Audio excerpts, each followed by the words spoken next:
세 번째 복음 집회가 한 주 앞으로 다가왔습니다. 토요일 오후 3시와 5시에 있는 복음 집회를 통해 영혼들이 주께로 돌아오는 역사가 일어나도록 주의 은혜를 간구하며 간절하게 기도하시기를 바랍니다. 9.11 복음 집회를 위한 기도 제목 3가지입니다. 첫째, 우리 모두가 영혼을 향한 긍휼의 마음을 가지도록 계속 기도하시기 바랍니다. 두 번째, 초청한 사람들이 모두 그날 복음 집회에 오도록 기도하시고요. 세 번째, 말씀을 전하는 제가 성령님께 사로잡히도록 기도해 주시기를 부탁드립니다. 영혼을 긍휼히 여기는 마음으로 꾸준하게 달려가는 여러분들을 축복합니다. 이 일은 하나님이 가장 원하시고 기뻐하시는 일입니다. 그리고 공동체를 위한 기도 제목도 몇 가지 드리겠습니다. 첫 번째는 목장마다 끄트머리에 있는 연약한 지체들이 하나님에게서 멀어지지 않도록 기도해 주십시오. 중간은 괜찮은데 끝부터 쓸려 나가거든요. 근데 그런 일들이 적지 않게 일어나고 있습니다. 두 번째는 목자들이 온유함으로 이들을 잘 이끌 수 있도록 기도해 주시고요. 세 번째로는 우리 모두가 충만해서 영적으로 밀리지 않도록 기도하시기를 바랍니다. 코로나의 후유증이 여기저기서 조금씩 나타나고 있고 또 사단이 이 상황을 틈타 공동체를 계속 공격하고 있습니다. 어수선한 때 사단의 공격을 막지 못해서 상황과 어둠에 갇히지 않도록 유의하시기를 바랍니다. 세속의 바람이 세차게 불고 있고 또 그 영향을 받아서 주님을 섬기는 모습이 점점 변질되고 있습니다. 왜 꼭 그렇게 고집을 해야 되느냐? 변하지 않는, 세속을 따라가지 않는 것에 대한 항변까지 하고 있는 시대가 되었습니다. 우리의 기준은 다른 사람이나 다른 교회가 아니라 오직 하나님의 말씀인 성경이라는 사실을 잊지 말아야 합니다. 시대는 앞으로 더 많이 변할 것입니다. 그러나 변하는 시대와 상관없이 오직 하나님 말씀을 잡고 가야만 교회가 변질되지 않을 수 있습니다. 성경을 붙잡고 가는 것은 변질되는 이 시대에 교회가 변질되지 않을 수 있는 유일한 길입니다. 이렇게 가려면 영원한 기준이 되는 하나님의 말씀을 확신하는 자리에 늘 서 있어야 합니다. 그냥 알고 있는 자리가 아니라 한 말씀 한 말씀을 확신하는 자리에 서야 합니다. 여러분 지하 기도실에 가서 기도하시면 화면에 우리가 붙잡아야 될 진리의 말씀이 이렇게 떠 있는데요. 그냥 읽어보시고 한 말씀 한 말씀을 확신하면서 다시 읽어보세요. 달라요. 완전히 다릅니다. 여러분 하나님 말씀은 아는 게 중요한 게 아니라 확신하는 자리에 서야 됩니다. 그래야 그 말씀에 자기 인생을 던지는 거예요. 확신이 안 생기면 우리는 절대로 인생을 던질 수가 없어요. 아는 것에 그치지 마시고 내가 지금 알고 있는지 확신하고 있는지를 자기 자신에게 질문을 해봐야 돼요. 내가 알고 있는 사람인가? 확신하고 있는 사람인가? 직면해보면 그 차이가 의외로 크다는 것을 발견할 수도 있습니다. 지난주까지 개혁이라는 주제로 말씀을 상고했는데 오늘부터는 다른 주제의 말씀을 상고하려고 합니다. 설교 제목 같이 한번 읽어보겠습니다. 시작. 네. 힘겹고 마음이 상하고 현실과 간격이 있는 하나님의 말씀 앞에 설 때 어떤 형태로 반응할지를 우리가 조심해야 됩니다. 살다 보면 뭐 다양한 일을 우리가 다 만나죠. 근데 우리가 만나는 일을 이렇게 요약을 해보면 힘겨운 일이에요. 살다 보면 힘겨운 일이 있죠. 그리고 또 마음을 상하게 하는 일도 있어요. 그 다음에 내가 땅에 발을 딛고 살고 있는데 이 현실과 간격이 큰 하나님의 말씀과 약속 앞에 서기도 하죠. 그리고 이런 일을 만나면 우리가 그 앞에서 어떤 형태로든 다 반응을 합니다. 반응을 하죠. 근데 이 자리에 섰을 때 어떻게 반응할지를 조심해야 되는데 이유가 뭐냐면 그 자리에서의 반응이 우리의 내일을 만들어 갑니다.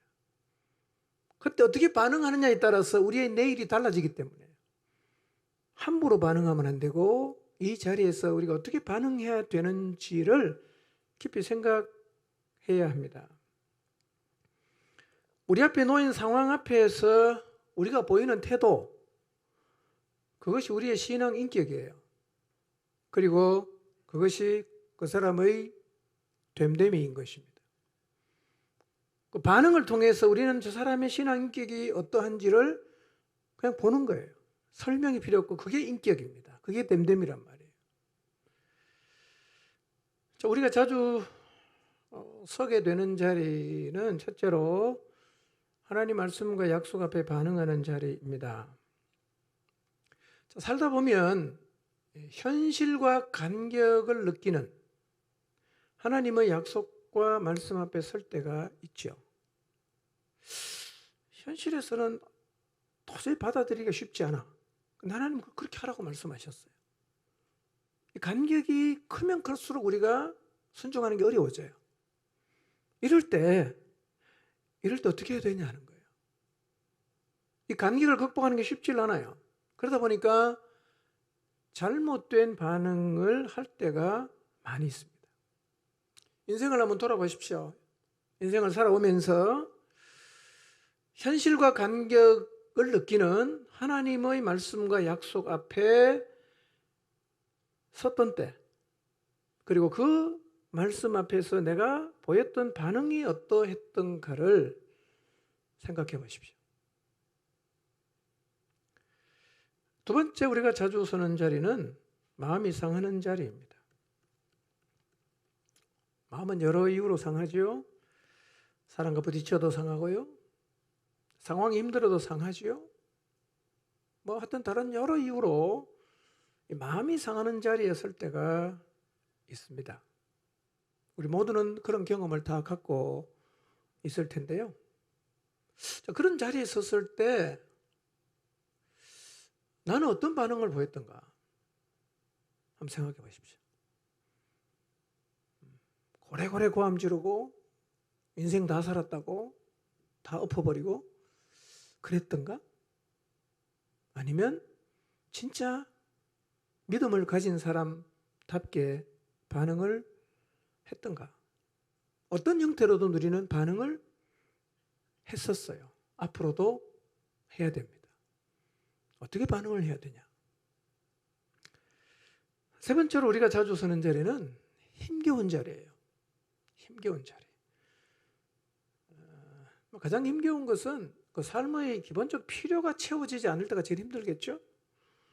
먹고 입고 마시는 것, 주거가 해결이 잘 안 되면 참 힘듭니다. 그것은 이제 바닥이지 않습니까? 우리가 완전히 그냥 밑바닥까지는 가지 않았다고 해도 이 삶에서 필요한 것이 채워지지 않았던 자리에 섰던 경험은 있을 것입니다. 그리고 그 자리에서 우리가 어떤 형태로든 반응을 했을 것인데, 자, 여러분의 삶 가운데서 힘겨웠던 때를 한번 생각해 보시고 그때마다 여러분은 어떤 식으로 반응을 했었던가를 한번 떠올려 보십시오.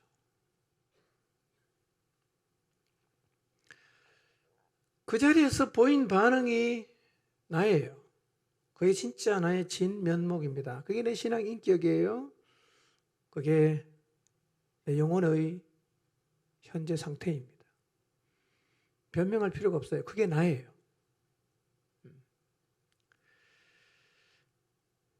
자, 인생길을 가다 보면 누구라도 이런 자리에는 다 서요. 중요한 것은 사람마다 보이는 반응은 다 다르다는 거예요. 어떤 사람은 이렇게 반응하고 또 어떤 사람은 또 저렇게 반응하고, 어떤 식으로 반응하든지 간에 그 반응이 어떠하냐에 따라서 걸어가는 인생의 길이 갈라집니다. 갈라져요. 갈림길이 되는 거죠. 그때 어떻게 반응하냐에 따라서 이쪽 길로 갈 수 있고 이쪽 길로 갈 수 있어요. 그러니까 이런 일을 겪었을 때 우리가 보이는 반응은 우리의 삶에 굉장한 영향을 미친다는 거예요. 함부로, 감정대로, 하고 싶은 대로 그렇게 반응하는 것은 나 자신에게 치명타가 되는 겁니다. 왜냐하면 그런 선택이 쌓여서 나의 내일이 만들어지기 때문입니다. 성경에도 인생길을 걸으면서 이런 자리에 섰던 많은 사람들의 이야기가 기록이 되어 있고, 그 다양한 상황에서 그들이 보였던 태도도 기록이 되어 있고, 그 각 상황에서 사람들이 보인 태도에 대해서 하나님의 반응과 평가도 굉장히 많이 기록이 되어 있어요. 이 성경의 기록은 오늘 우리가 인생길을 걷는 동안 서게 될 그 다양한 상황 가운데서 어떤 태도를 보여야 하는지를 우리에게 교훈하는 것입니다. 야, 이때는 이렇게 하면 안 돼. 봤지? 이렇게 하면 어떻게 되는 거 봤잖아. 이때는 너 반드시 이렇게 반응해야 돼. 라고 우리에게 가르쳐 줍니다. 그래서 오늘은 성경 속의 사람들이 각각의 상황에서 보인 양극의 반응 몇 가지를 살펴보도록 하겠습니다. 첫째, 하나님의 약속과 말씀 앞에서 사람들이 보였던 다른 반응을 살펴보겠습니다. 자, 먼저 이 현실과 간격이 적지 않았던 아브라함이 하나님 말씀 앞에서 보였던 반응을 먼저 살펴보겠습니다. 자, 오늘 침례식이 있고 읽어야 할 성경 구절이 너무 많은데 그러면 시간이 너무 많이 가기 때문에 오늘은 모든 성경 구절은 읽지 않고 여러분이 눈으로 잘 읽으셔야 됩니다. 읽으면서 들으면서 할 수 있겠죠? 워낙 훌륭하시기 때문에 아주 잘하실 거예요. 본문이 아주 긴데요. 읽기가 너무 불편하면 적었다가 집에 가서 한번 읽으셔도 좋겠습니다. 많이는 안 읽겠지만 그래도 읽는 분이 계신 것 같아요. 그렇게 하시면 좋겠습니다. 자, 창세기 12장 1절에 3절을 보면 아브라함이 굉장히 간격을 느낄 수 있는 말씀 앞에 섭니다. 그게 뭐냐면 갈대 우리에 살고 있던 아브라함에게 어느 날 하나님이 나타나십니다. 그리고 이렇게 말씀하셨어요. 네 고향과 친척과 아비집을 떠나 내가 너에게 보여줄 땅 미지의 땅으로 가라. 이렇게 말씀하셨어요. 여러분, 고향과 친척과 아비집, 삶의 터전을 뒤로하고 다 챙겨서 갑자기 떠나가는 게 간단한 일입니까? 쉽지 않습니다. 근데 아브라함은 이 하나님 말씀 앞에 지금 서 있어요. 가라. 아브라함은 그 말씀 앞에 지금 서 있는 거예요. 하나님 이렇게 말씀하십니다. 내가 순종하여 가면 내가 너로 큰 민족을 이루고 내게 복을 주어 내 이름을 창대하게 할 것이며 땅의 모든 족속이 너로 말미암아 복을 받을 것이라고 말씀을 하셨어요. 다 좋은데 이 축복의 약속이 너무 좋은데 간격이 너무 큰 거예요. 과연 내가 다 내려놓고 뒤로 하고 이 삶의 터전을 다 버리고 개나리 보찜 사고 가야 되냐는 거예요. 자, 이 큰 간격 앞에 아브라함은 어떻게 반응했을까요? 창세기 12장 4절 5절입니다.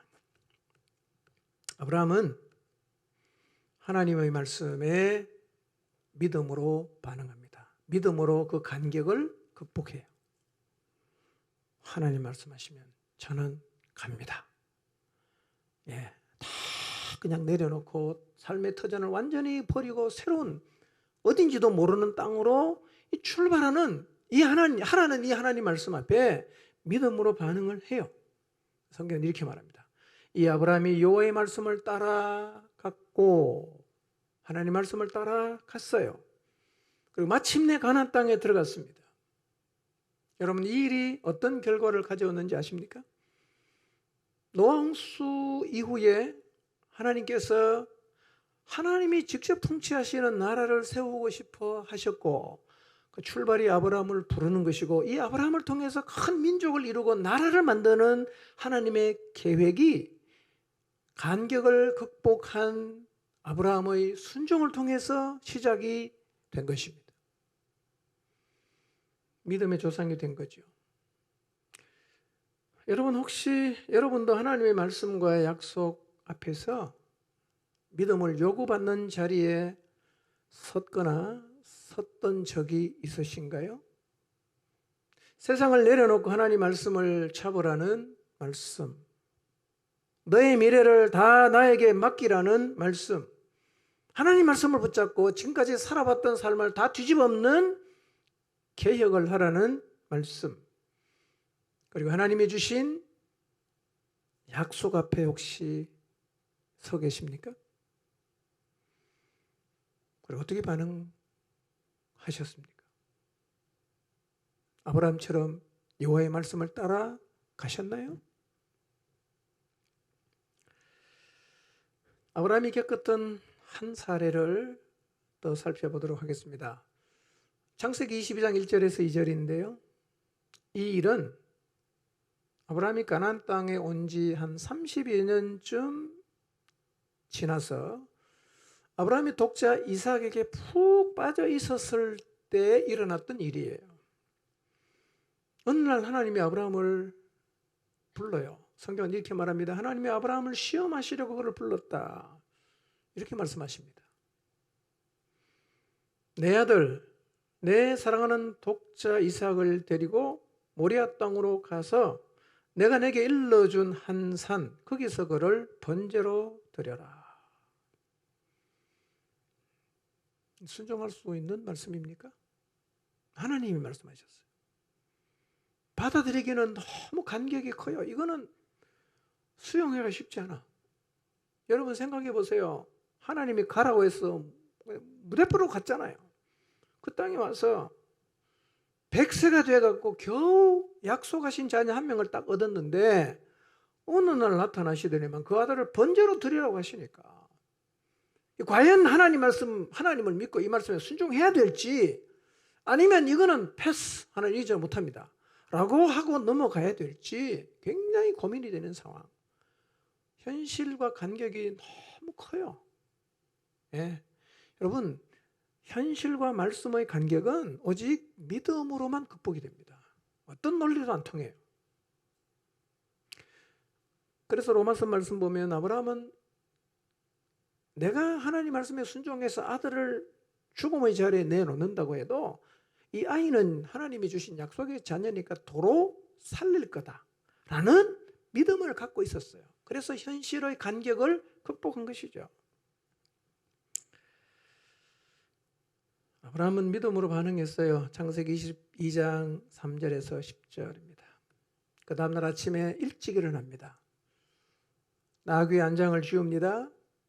아들과 두 종을 데리고 번제에 쓸 나무를 다 가지고 하나님이 자기에게 일러준 곳으로 출발합니다. 이미 아브라함은 결심했어요. 하나님 말씀하시면 나는 간다. 산 아래에 도착해서 종들은 여기 머물러 있어라. 그리고 아들하고 둘만 갑니다. 만약에 이 종을 데리고 갔으면 아브라함이 이삭을 죽이려고 하면 종들이 어떡할까요? 아니 되옵니다. 그러지 않겠어요? 왜 이러십니까 주인님? 절대로 못하게 할 거예요. 그러니까 아예 방해가 되는 것은 제거를 하고 아예 너희는 여기서 밑에서 기다려라. 그리고 올라가요. 번제할 나무는 아들 이삭에게 지웁니다. 자기는 손에 불과 칼을 들고 산으로 올라가요. 제단을 쌓고 거기다가 나무를 버려놓고 아들을 결박해서 나무 위에 올립니다. 그리고 칼을 들어 아들을 죽이려고 했습니다. 그 다음 얘기는 잘 아시죠? 중요한 것은 아브라함은 믿음으로 반응했어요. 인간적으로 생각해 보면 도저히 순종하기 어려운데 아브라함은 믿음으로 반응했어요. 거기서 그는 준비하시는 하나님을 경험했습니다. 여러분, 간격을 느끼는 하나님의 말씀과 약속 앞에서 어떻게 반응하느냐에 따라서 우리의 미래는 달라져요. 어떻게 반응해야 될까요? 우리도 노아처럼 아브라함처럼 믿음으로 반응을 해야 합니다. 쉽지 않아요. 이 간격은 오직 뭘로만 극복이 된다고요? 믿음으로만 극복이 되는 것입니다. 한 사례만 더 보겠습니다. 노아 이야기입니다. 창세기 6장 13절에서 21절입니다. 악이 가득해진 패역한 세상을 하나님은 심판하기로 작정을 하십니다. 노아를 부르십니다. 그리고 말씀하세요. 내가 모든 사람과 생물을 다 멸할 것이니 너는 방주를 만들고 8 식구와 함께 방주에 들어가라. 혈육 있는 모든 생물은 각기 암수 1상씩, 하늘에 나는 새는 암수 2상씩 방주로 이끌어 들여 생명을 보존하게 해라. 그리고 너는 그 방주 안에 들어가게 될 많은 짐승과 너희들이 홍수가 일어나는 기간 동안 먹을 양식을 저축해라. 이렇게 말씀하셨습니다. 이 말씀도 현실과는 간격이 너무 크죠. 여러분, 노아가 이 말씀에 순종하려면 그날 이후로 자신의 인생은 그 시대의 다른 사람과 전혀 다르게 살아야 합니다. 여러분, 노아가 산에 가서 방주를 짓고 있다. 그 시대 사람이 뭐라고 말할까요? 뭐 하는 짓이냐고. 미쳤냐고. 방주 안에 있는 동물과 자기들이 먹을 양식을 계속 저축합니다. 사람들이 뭐라고 말할까요? 뭐 하는 짓이냐고. 왜 그렇게 하냐고. 하나님이 그렇게 말씀하셨다고. 너 돌아왔구나. 이렇게 말하지 않았겠어요? 노아는 하나님이 자기에게 주신 말씀에 순종하기 위해서는 그 시대 사람과는 완전히 다른 삶을 살아야만 했어요. 이 말씀 앞에서 노아는 어떻게 반응했을까요? 말도 안 됩니다. 하나님, 저는 못하겠습니다. 이랬을까요?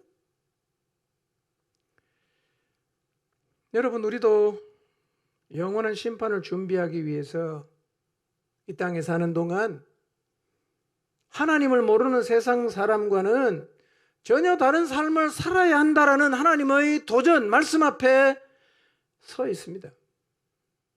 땅의 것을 찾지 말고 위의 것을 찾으며 살아라고 하시는 하나님의 말씀 앞에 서 있습니다. 우리는 이 말씀 앞에 어떤 반응을 보이고 있을까요? 우리는 믿음으로 이 간격을 극복해서 말씀을 따라가고 있을까요? 아니면 패스를 해버릴까요? 그건 나 못하겠습니다. 나 그렇게는 안 살고 싶습니다.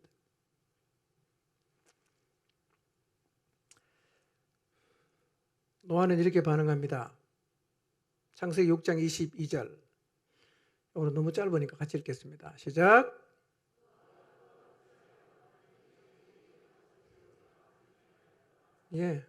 노아는 그와 같이 하여 하나님이 자기에게 명하신 대로 다 준행하였습니다. 그날부터 노아는 방주를 만듭니다. 노아 때 사람은 시집가고 장가하고 먹고 마시고 사고 팔고 막 육체적인 쾌락을 누리며 정신없이 살고 있었는데 노아는 완전히 딴 시대 사람처럼 가서 방주를 짓기를 시작합니다. 그리고 짐승과 새를 방주에 들어오게 만들고 있습니다. 그리고 방주 안에 들어온 짐승과 새와 자기 가족이 먹을 양식을 막 준비하는 그 시대 사람과는 완전히 다른 삶을 살았습니다. 결과가 무엇입니까? 노아를 통해서 하나님의 뜻이 이루어지지 않았습니까? 가장 값진 인생이죠. 피조물인 인간이 창조주이신 하나님의 뜻과 하나님의 계획을 이루어 드리는 일에 자신의 삶이 드려지고 쓰임받는다는 것만큼 영광스러운 일이 있겠습니까? 하나님과 동역했단 말이에요. 그러나 모든 사람이 아브라함이나 노아처럼 살지 않았습니다. 더 많은 경우는 이렇게 반응했어요. 민수기 14장 1절에서 10절 말씀입니다. 13장부터 보면 각 지파에 한 명씩 12명을 선택해서 가나안 땅에 정탐을 보냅니다. 40일을 정탐하고 돌아옵니다. 지금 이스라엘은 가나안 입구에 와 있어요. 하나님 이 땅을, 가나안 땅을 주겠다고 약속을 했기 때문에 믿음으로 이 간격만 극복하면 어디로 갑니까? 가나안 땅에 바로 들어가는 거예요. 그런데 가나안을 정탐하러 갔던 12명 중에 10명이 하나님 약속을 했지만 가보니까 거인도 많고 여기는 우리가 정복하기 어렵겠다. 간격을 극복할 수 없을 것이라고 판단했어요. 그리고 돌아와서 백성에게 보고합니다. 우리 가나안 땅에 못 들어갑니다.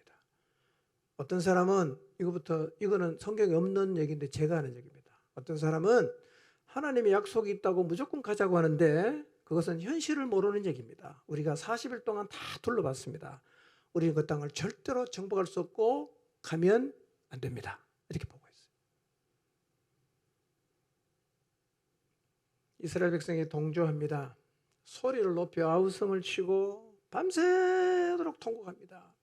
이렇게 말해요. 우리가 애굽에서 죽었거나 광야에서 죽었더라면 좋았겠다. 그러면서 모세와 아론을 향해서 원망하기를 시작합니다. 그렇게 이렇게 말합니다. 가나안에 들어가서 사로잡혀 죽느니 차라리 애굽으로 돌아가는 게 낫겠다. 우리 지휘관 한 명 세워서 돌아가자 이거. 가나안 갈 사람은 가고 우리는 애굽으로 돌아가겠다. 여러분 우리 꼭 기억해야 될 게 있어요. 제가 다음 주에 말씀드릴 텐데요. 원망하는 소리는 하나님이 다 듣고 있습니다. 성경에 그걸 계속 표현하고 있어요. 다 듣고 있어요. 여러분 그리고 중요한 건요. 하나님의 약속의 말씀 앞에 믿음으로 반응하지 않는 이스라엘의 미래가 지금 달라지고 있어요. 미래가 달라져요. 믿음으로 간격을 극복하면 약속의 땅에 들어가잖아요. 다 그렇게 계획이 돼 있어요. 이제 가면 돼요.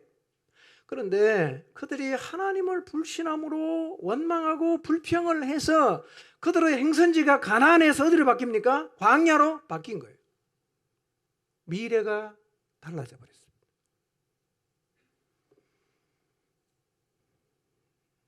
여러분 하나님의 말씀을 불신하면 하나님의 약속 앞에서 현실을 모르는 얘기라고 원망하고 불평하면 우리의 미래가 바뀝니다. 이스라엘의 미래는 원래는 가나안이었어요. 이제는 어디로 바뀝니까? 광야, 방황하는 광야로 그들의 행선지가 바뀌어버렸습니다. 여러분 우리의 미래는 정해진 게 아닙니다. 오늘을 사는 동안 하나님의 말씀과 약속을 받아들임으로 그 약속의 말씀이 성취가 되는 미래를 만들 수도 있지만 하나님의 말씀과 약속을 불신하여 거부함으로 우리에게 주신 하나님의 약속과는 전혀 상관이 없는 안타까운 미래를 만들 수도 있습니다. 무엇이 그것을 결정하는가? 하나님의 말씀과 약속 앞에서 보이는 우리의 태도가 우리의 미래를 결정합니다. 이런 측면에서 보면 우리는 매일 우리의 미래를 우리가 만들어가고 있는 거예요. 여러분은 여러분의 미래를 어떻게 만들어가고 계십니까? 하나님의 약속의 성취가 되는 것이 여러분의 미래가 되고 있나요? 아니면 하나님의 약속과는 전혀 상관이 없는 엉뚱한 곳이 여러분의 미래가 되고 있나요? 우리가 선택할 수 있어요.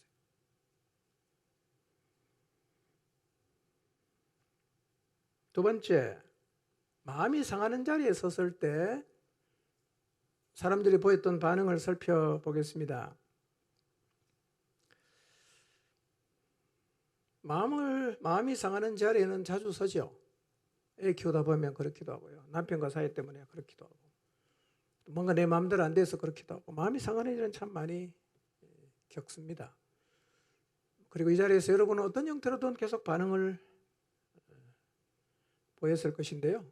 마음이 상할 때 어떻게 반응해야 되는가를 성경에서 한번 우리가 확인해 보도록 하겠습니다. 다윗은 이렇게 반응했어요. 다윗의 반응입니다. 사무엘상 24장 2절에서 7절입니다.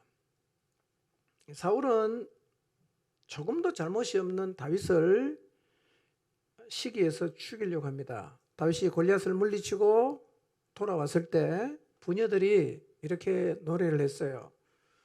사울이 죽인 자는 천천히고 다윗이 죽인 자는 만만이다. 이렇게 노래를 했어요. 사울이 굉장히 불쾌해합니다. 그 말씀을 마음에 딱 담아요. 아하, 이 다윗 조심해야겠네.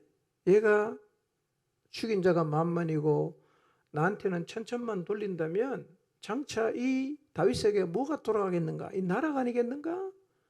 저 다윗은 죽여야겠다. 그날부터 사울은 다윗을 죽이려고 하고 다윗은 계속해서 도망을 다닙니다. 사울은 끈질기게 추격을 해요. 도망을 다니던 다윗의 일행이 어느 날 동굴 안으로 들어갑니다. 동굴 깊숙한 데 들어가 있어요. 근데 마침 그 동굴에 사울이 다윗을 잡으러 왔다가 뒤를 보러 들어왔어요. 저 안에는 다윗과 다윗을 따르는 사람이 있고 그 입구에 지금 누가 들어왔냐면 사울이 들어왔어요. 다윗과 함께하는 사람들이 말합니다. 이것은 하나님이 주신 기회입니다. 단번에 죽여버립시다. 다윗이 이렇게 반응합니다. 여호와의 기름 부음 받은 자를 치는 것은 여호와께서 금하시는 일이야. 안 돼. 그리고는 조심스럽게 가서 사울의 옷자락만 살짝 잘라서 돌아와요. 여러분, 이런 일이 두 번이 있었어요. 두 번. 한 번은 잠잘 때 들어가서 창과 물병을 훔쳐갔어요. 그리고 다윗이 말합니다. 이건 누구냐? 이게 누구신지 왕이여 보십시오. 라고 얘기를 해요. 결정적으로 죽일 수 있는 기회가 두 번 있었는데 다윗은 안 죽입니다. 얼마나 지금 다윗이 억울해요. 죄 없이 지금 도망자가 되고 있으니까 얼마나 감정이 상했을까요? 근데 다윗은 그 상한 감정이 있는 순간에도 하나님의 말씀을 잡았어요. 하나님이 기름 부음 받은 종은 죽이면 안 돼. 안 죽입니다. 두 번이나 안 죽여요. 여러분, 이런 것들이 쌓여서 다윗의 미래가 만들어진 것입니다. 여러분, 마음이 상할 때 어떻게 반응하십니까? 난 다일절에서 어쩔 수 없어. 확 쏟아놓고 막 그냥 아무렇게나 말 다 내뱉어버리고. 혹시 그러십니까? 요셉은 이렇게 반응했어요. 창세기 45장 3절에서 5절 말씀인데요. 뭐 아시는 것처럼 요셉은 아버지 심부름 갔다가 갑자기 형에게 잡힌 거예요.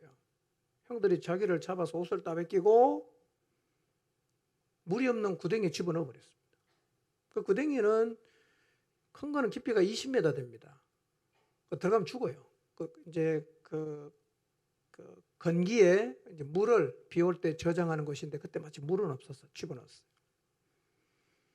그러다가 미디안 노예상들이 지나가니까 구덩이에서 끌어올려 갖고 아주 매정하게 노예상에게 팔아버렸습니다.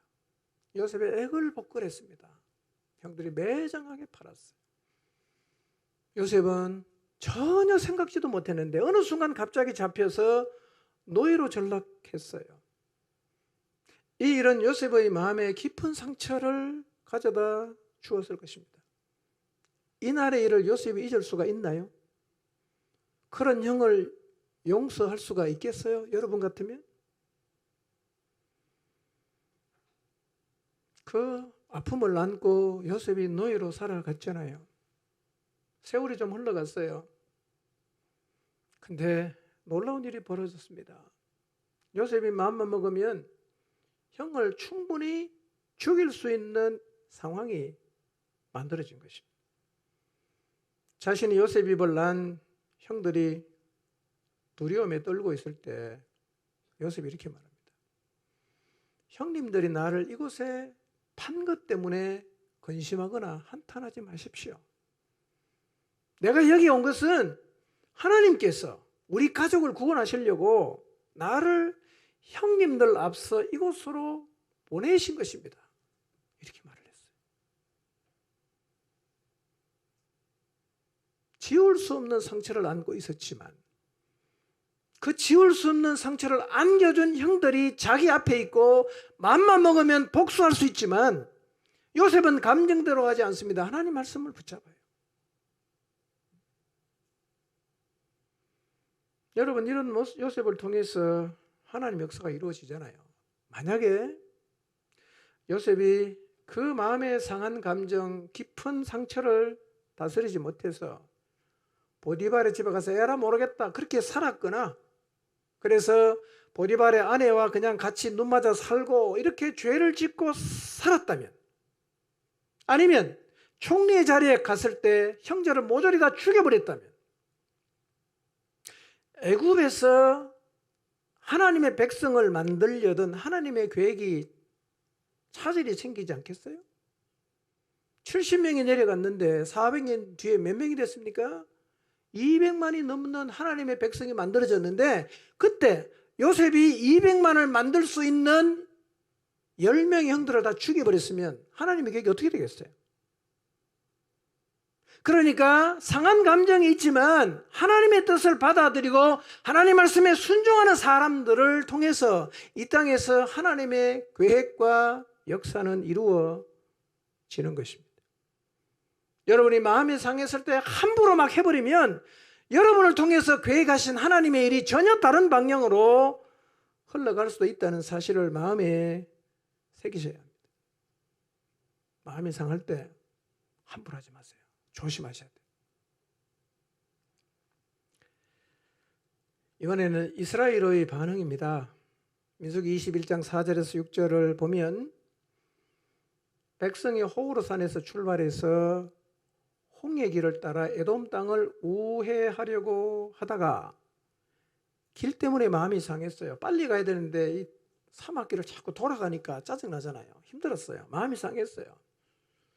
근데 이 사람들은 다윗이나 요셉과는 다르게 바로 입에서 뭐가 나오냐면 원망이 나오는 거예요. 여러분, 우리가 잘 조심해야 되는 게 불평과 원망이에요. 마음이 상할 때 제일 먼저 나오는 게 원망과 불평입니다. 그들은 이렇게 말합니다. 어찌하여 우리를 애굽에서 인도해내어 이 광야에서 죽게 하는가? 다르게 말하면 이런 뜻이에요. 고작 이렇게 살게 하려고 우리를 애굽에서 데리고 나왔는가? 이런 얘기거든요.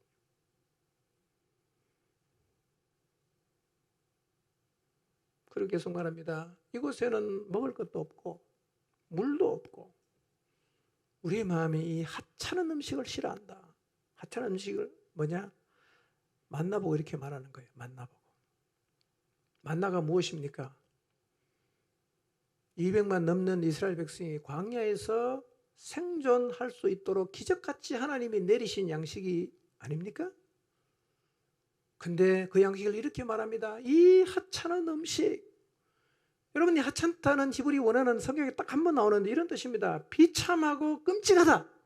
이 끔찍한 음식을 이제는 보기도 싫다. 이렇게 말합니다. 이들은 지금 하나님이 그들의 인생 가운데 베푸신 놀라운 은혜를 아주 우습게 말하고 있습니다. 말 한마디로 완전히 하나님을 바보처럼 만들어버렸습니다. 여러분, 불평하고 원망하는 사람은 하나님의 가장 좋은 선물을 받고도 입만 열면 원망하고 불평해요. 이스라엘은 시간이 지날수록 더 심하게 하나님을 향해서, 지도자를 향해서 불평과 원망을 쏟아내었습니다. 여러분, 어떤 일에 불만을 토로하기 시작하면 시간이 갈수록 이 수위가 자꾸 높아집니다. 그리고 불평과 원망은 버릇입니다. 아주 고약한 버릇입니다. 왜 고약한지 아십니까? 제 눈을 찌르는 거예요. 말하는 대로 해주거든, 하나님은요. 네가 말하는 대로 해줄게. 못 들어간다고? 그럼 들어가지 마. 못 들어갔잖아요. 하나님을 향해서 독하게 원망하고 불평하는 것은 자기 눈 찌르는 거예요. 그렇게 하면 안 되잖아요. 내가 나를 죽이면 되겠어요? 하나님 다 주겠다는데. 여러분, 그래서 불평과 원망을 하지 않도록 입을 잘 지키시기 바랍니다. 목까지 올라와도요, 말하지 마세요. 말하지 마세요. 속에 있어도 말 안 하는 거는 달라요. 내뱉지 마세요. 불평과 원망은 내뱉지 마세요. 여러분 보세요. 요셉의 분위기를 생각해 보세요. 그렇게 마음에 깊은 상처를 주었던 형들 앞에서 요셉이 하고 있는 이야기. 지금 물이 없다고, 만나가 너무 먹기 싫다고 불평하고 있는 그 이스라엘의 분위기를 한번 보세요. 안목의 문제입니다. 안목의 문제예요. 뭘 보냐 하는 거예요. 뭘 보냐? 뭐가 보이냐? 굉장히 중요한 거예요.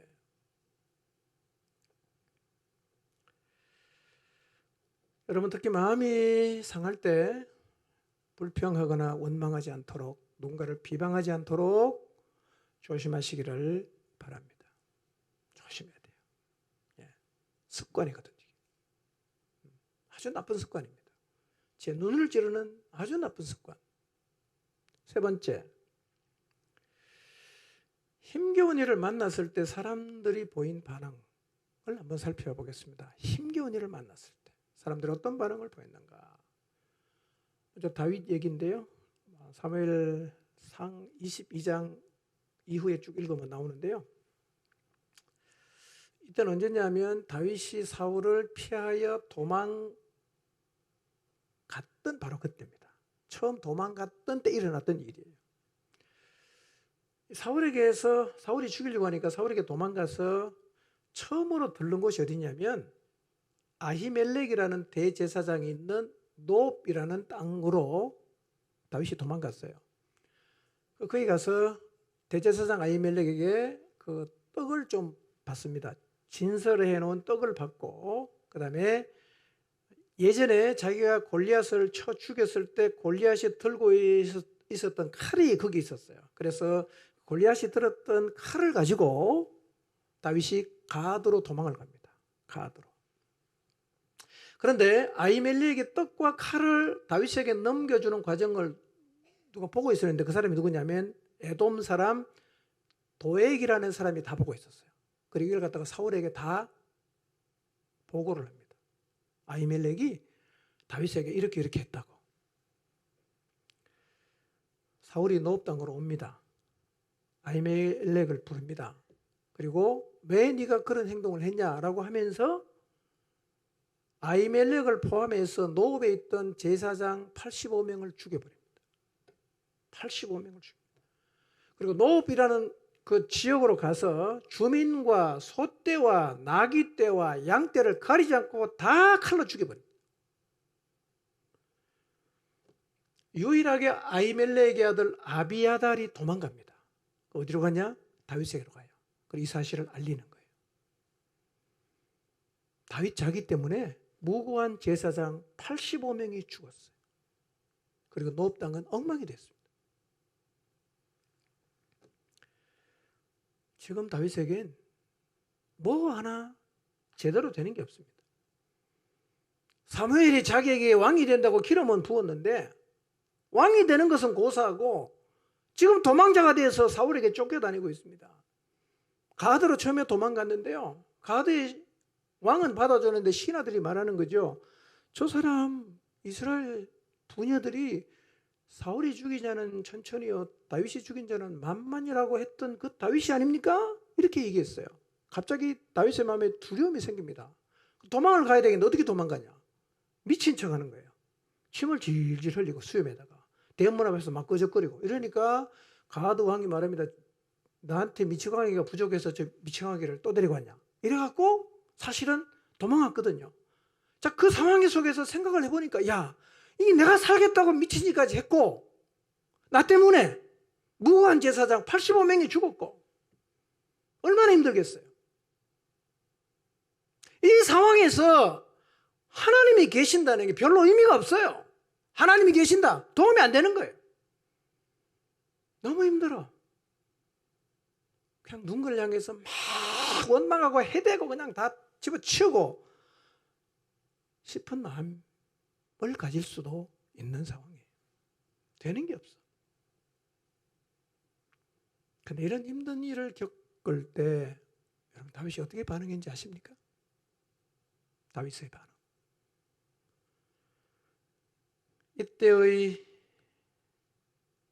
이때에 다윗이 기록한 시편이 한 편이 있어요. 시편 52편에 1절을 한번 볼까요? 기록한 때를 이렇게 얘기합니다. 읽어봅시다. 시작. 지휘자를 따라 부르는 다윗의 마스길. 에돔 사람 도액이 사울에게 가서 다윗이 아히멜렉의 집으로 갔습니다라고 알렸을 때 지은 시가 이거예요.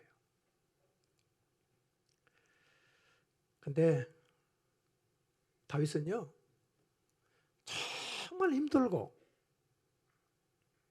다 지금 막히고 되는 게 없어요. 그때요 다윗이 하나님 앞에 소망을 가집니다. 여러분 마음을 한번 바꿔보세요. 풀리지 않고 모든 것이 막혀버린 존재 자체가 다른 사람에게 짐이 된다고 느껴질 수 있는 상황 가운데 낙심이 되고 불평하고 원망하고 싶지 않겠어요? 근데 다윗의 입에서 무슨 얘기가 나오냐? 소망을 얘기합니다.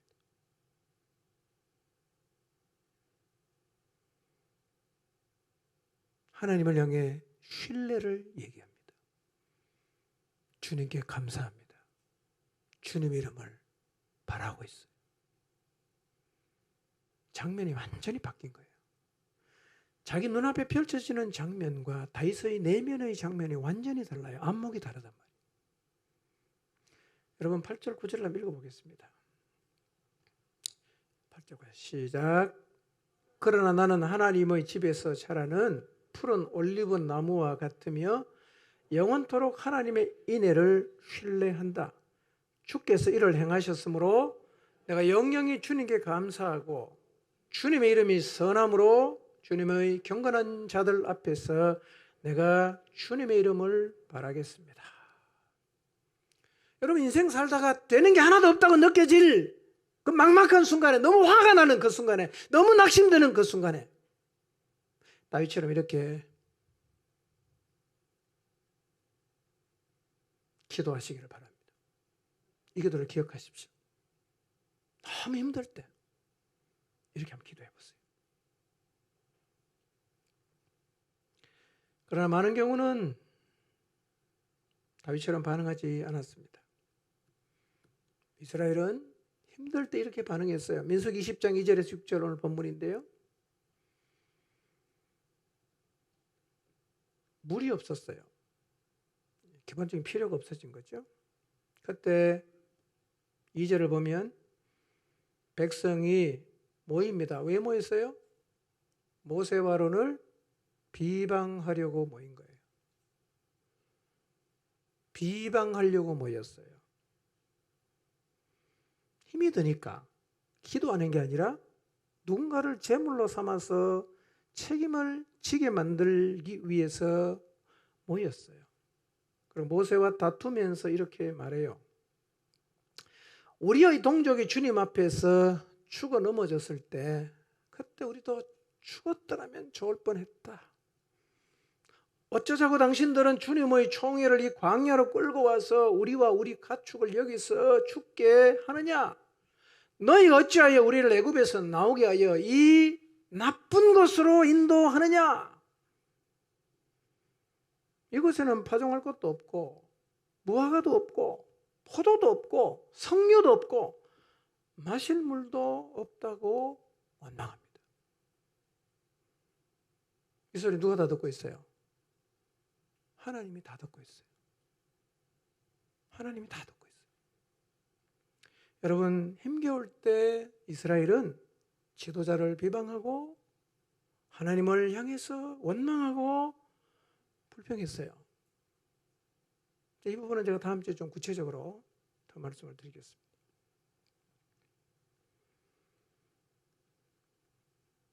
원망, 불평, 하나님 정말 싫어하는 거예요. 싫어하는 거예요. 자, 민수기 11장 1절에서 3절입니다.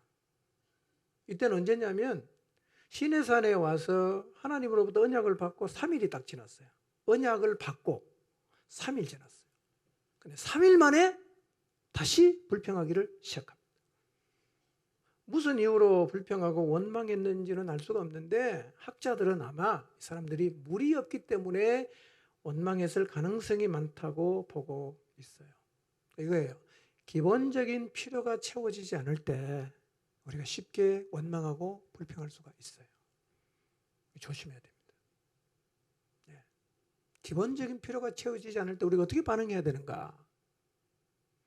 다윗을 생각하십시오. 다윗. 근데 사실은 이스라엘은 홍해를 출발한 지 3일째 되는 날도 똑같이 불평했거든요. 출애굽기 15장 22절, 23절. 이때도 원망한 이유가 뭐냐면 물이 없기 때문에. 삶이 힘겨워서 원망했습니다. 여러분, 그래서요. 삶의 필요가 채워지지 않을 때 우리에게서 가장 자연스럽게 나오는 게 뭡니까? 원망과 불평이에요. 본능적으로 튀어나오는 거예요. 조심해야 됩니다. 여러분, 삶이 힘겨워질 때 원망하고 불평하지 않도록 조심하시기를 바랍니다. 이게 왜 중요합니까? 내 말이, 그때 내가 보인 태도가 뭘 만들어요? 나의 내일을 만들어요. 내일을 만들어요. 민수기 11장 4절 9절을 보면 또 불평하죠. 더 많아요. 불평한 일은. 원망한 일은.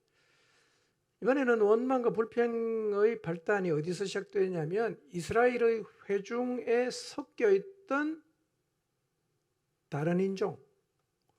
유대인들은 다른 인종이라고 번역하지만 타겟 성경학자들은 다른 인종이 아니라 불량자가 정확한 번역이라고 생각합니다. 불량자.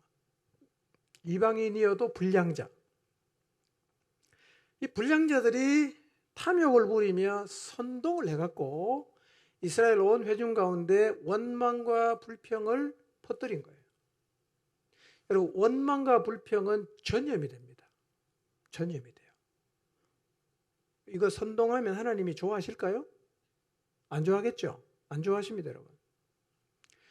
그리고 우리는 힘겨운 상황 앞에 서더라도 원망하고 불평하는 사람들에게 영향을 받지 않도록 조심해야 됩니다.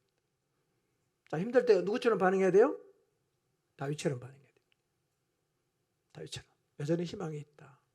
나 하나님 의지한다. 나 하나님을 바란다. 난 하나님께 기도한다.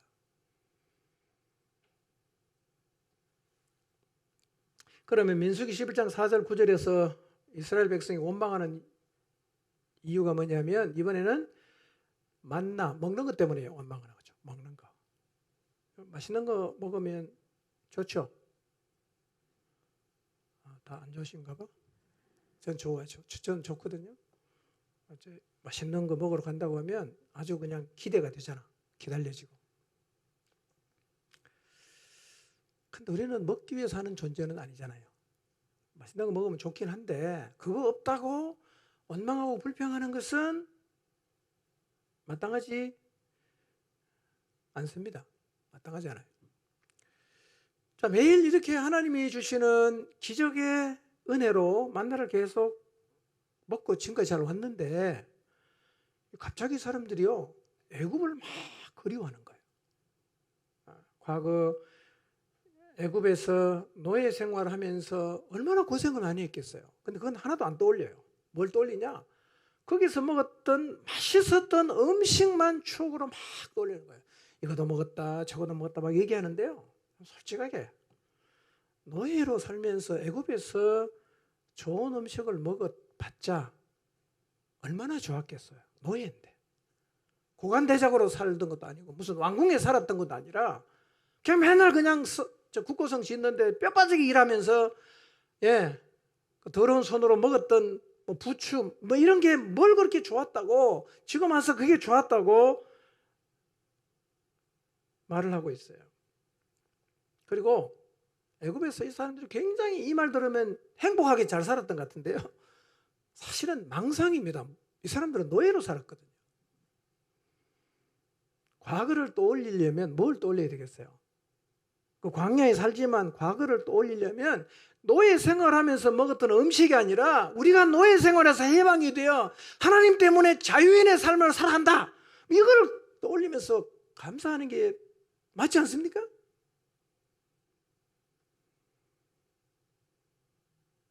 하나님이 하늘에서 다 지켜보고 계시는데 얼마나 화가 나겠어요, 하나님. 애굽의 노예로 살 때 자기들 제발 좀 구원해달라고 하나님 앞에 애원을 해서 하나님이 놀라운 기적을 베푸셔서 구원해 줬더니만 마치 물에 빠진 사람 건져냈더니만 보따리 내놓으라고 하는 식으로 아이고 그래도 그때가 좋았다고 애굽 그때가 좋았다라고 말을 하고 있으니까 하나님이 얼마나 기가 차겠어요. 얼마나 기가 차겠어요.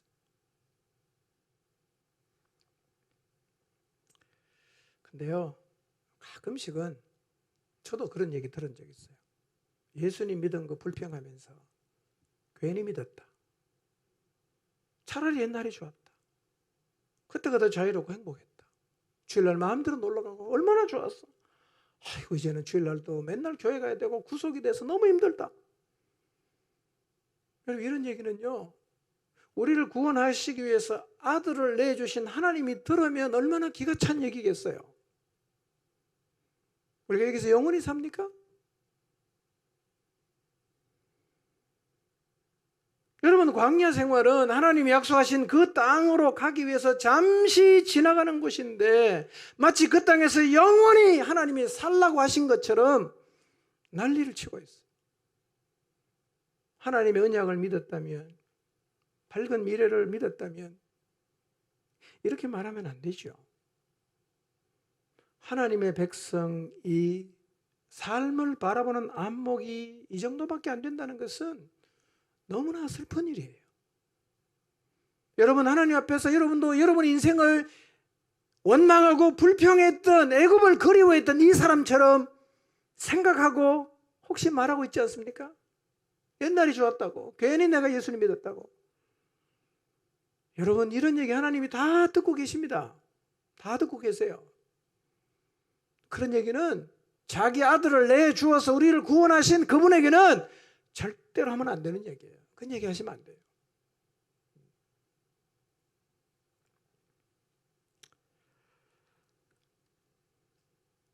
힘겹고 마음이 상할 때 현실과 간격이 있는 하나님의 약속과 말씀 앞에 섰을 때 조심해야 되는 거 뭐냐? 원망과 불평이에요. 원망과 불평.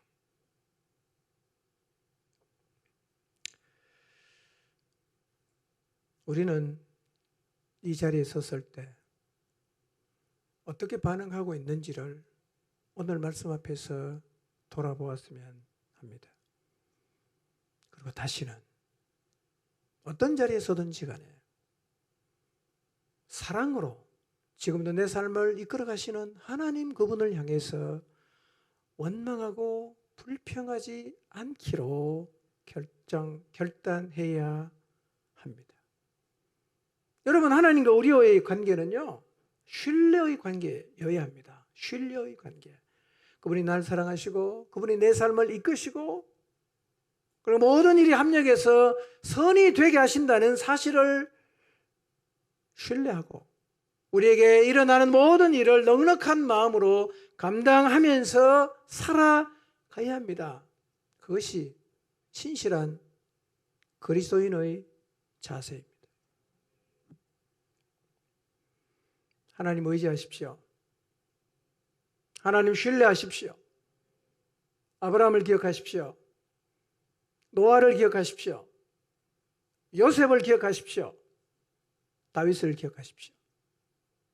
어떤 상황 앞에서도 믿음으로 받고 하나님 앞에 순종함으로 희망찬 내일을 만들어가는 오늘을 살아가시기를 주님의 이름으로 축복합니다. 기도하겠습니다.